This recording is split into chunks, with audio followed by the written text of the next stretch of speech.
Olá, sou Paulo Eduardo. Nós estamos chegando para mais um estudo aqui no canal Minuto Missionário. Seja muito bem-vindo. Muito obrigado por estar aí do outro lado, nos acompanhando. Louvo a Deus pela sua vida, pela sua companhia. É sempre muito bom saber que você está aí do outro lado todos os dias acompanhando a nossa programação. Meu desejo é que Deus abençoe sua casa, sua família, nós possamos juntos aprender mais da palavra de Deus. Eu quero nesse momento convidar você a me acompanhar em mais um estudo. Vamos juntos! Hoje nós vamos começar o capítulo 23, que era apenas o versículo 1, como introdução. Aqui no livro de Atos dos Apóstolos, capítulo 23, e o primeiro versículo nos diz: fitando Paulo os olhos no sinédrio, disse: varões, irmãos, tenho andado diante de Deus com toda a boa consciência até ao dia de hoje.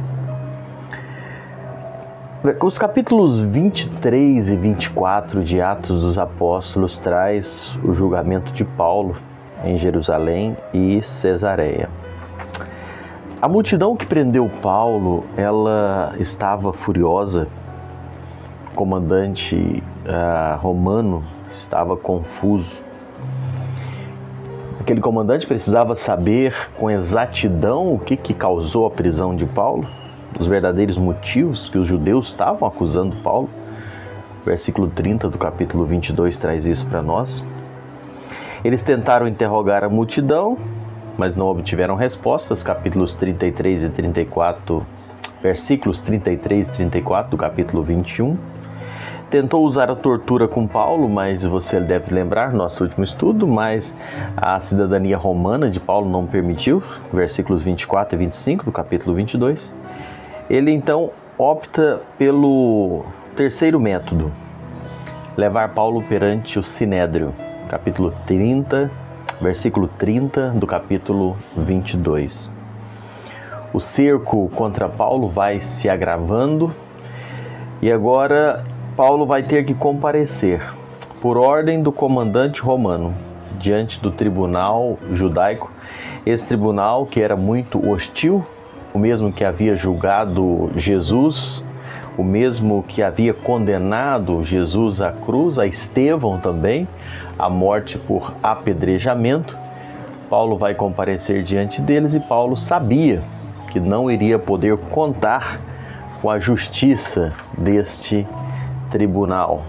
Paulo sabia que não ia poder contar com a benevolência daqueles líderes que tinham uma dura cerviz.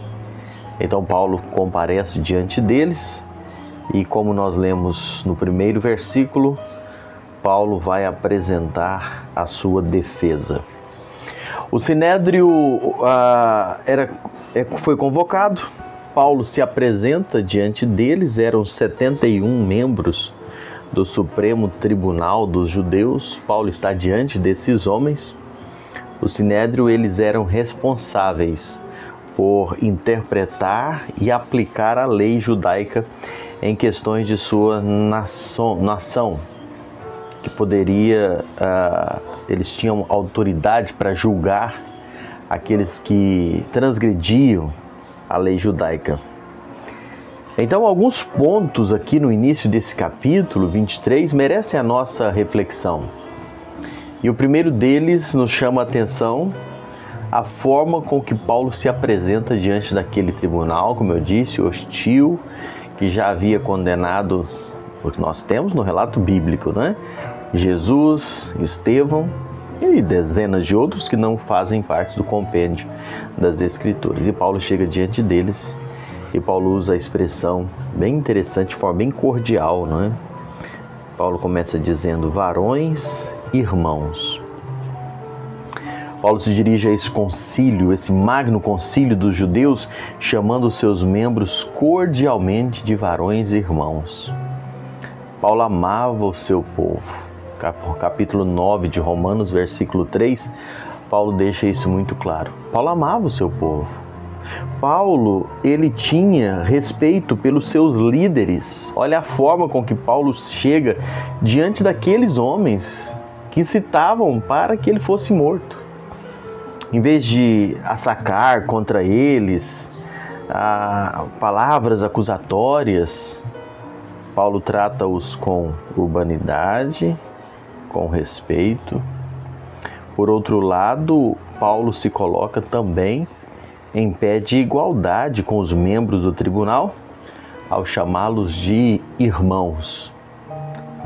Ao chamar de irmãos, Paulo se coloca no nível deles, na igualdade de autoridade deles. Uma vez que a maneira formal de dirigir-se ao sinédrio era príncipes do povo ou anciãos de Israel. O verso 1 ainda diz que Paulo fala com aqueles homens que andou com Deus e com boa consciência, ou com consciência tranquila, ou seja, que ele estava em paz com Deus e em paz consigo mesmo. Paulo aqui, quando fala que estava em paz, ele não está se referindo ao seu passado sombrio de perseguidor cristão, mas é óbvio que Paulo está falando aqui após a sua conversão, quando de perseguidor ele passou a perseguido. Seus juízos, porém, eu imagino, não é? Eles encarando Paulo com suspeita. Imagine aqueles 71 homens sentados olhando para Paulo com todo o ódio, o rancor que guardavam pelo que Paulo pregava, pela sua influência. Paulo chega e diz: irmãos, eu tenho estado com boa consciência diante de Deus. Para eles, essa afirmação de Paulo dizer no verso 1 que estava com toda boa consciência andado diante de Deus, aquilo não passava de uma petulância de um criminoso empedernido, e que por fim, na cabeça deles, aquela petulância de Paulo merecia um tapa na cara. E a gente vai ver que foi isso que aconteceu. Wiersbe diz que consciência é uma das palavras preferidas de Paulo.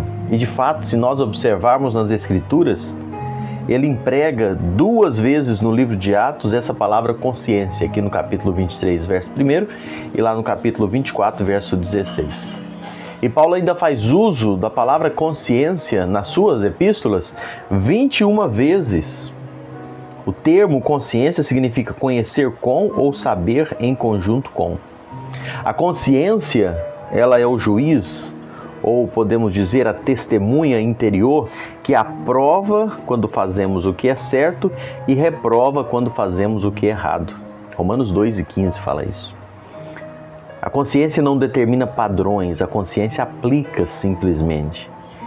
Se o indivíduo persiste em pecar contra a consciência, o que muitas vezes acontece, se ele insiste em pecar contra a consciência, ele vai desenvolver o que a Bíblia nos diz em Hebreus 10:22 sobre a má consciência, ou consciência cauterizada, como está na carta que Paulo escreve a Timóteo, 1 Timóteo 4:2. Mas Paulo chega para aqueles e dizem: olha, eu tenho andado diante de Deus com toda boa consciência até o dia de hoje. Eu creio que a melhor maneira de nós encerrarmos o nosso estudo hoje é focando nesse aspecto que Paulo fala da boa consciência que ele tem andado diante de Deus. Consciência, ela nos mostra, nos faz pensar e refletir como nós estamos vivendo. E aí fica para nós, não é? Como tem sido a sua consciência diante de Deus? Quando Paulo evoca que tem andado em boa consciência diante de Deus, ele está evocando o mais profundo conhecedor de todas as coisas. Deus conhece todas as coisas. Deus sabe tudo. E a pergunta que fica é: como tem sido a sua consciência diante de Deus? Você tem andado de forma tranquila diante dele com a sua consciência? Aquilo que você tem feito, a forma que você tem vivido, tem te deixado em paz? Ou você tem se sentido incomodado na sua consciência porque anda fazendo coisas ou vivendo de forma que desagrada a Deus. Nós precisamos fazer este exame e ouvir a nossa consciência. Se percebemos que precisamos mudar, tome a decisão de mudar. Se percebemos que precisa tomar a decisão de deixar de fazer uma coisa ou de fazer algo que não está fazendo, tome essa decisão. Não há nada pior do que o que nós ouvimos, consciência pesada. Mas há um risco da pessoa cauterizar a consciência. Está errado, a consciência insiste em dizer que está errado, mas chega um ponto em que a pessoa acaba acreditando que o errado está certo. Sua consciência cauteriza, sua consciência ela se torna má. Não cale a voz do Senhor falando do seu coração através da sua consciência. Ouça Deus falando ao seu coração. Faça os ajustes necessários e viva de acordo com a vontade de Deus. Deus te abençoe. Obrigado por me acompanhar em mais um estudo e eu volto com você no próximo Minuto Missionário. Que Deus te abençoe. Até lá, em nome de Jesus.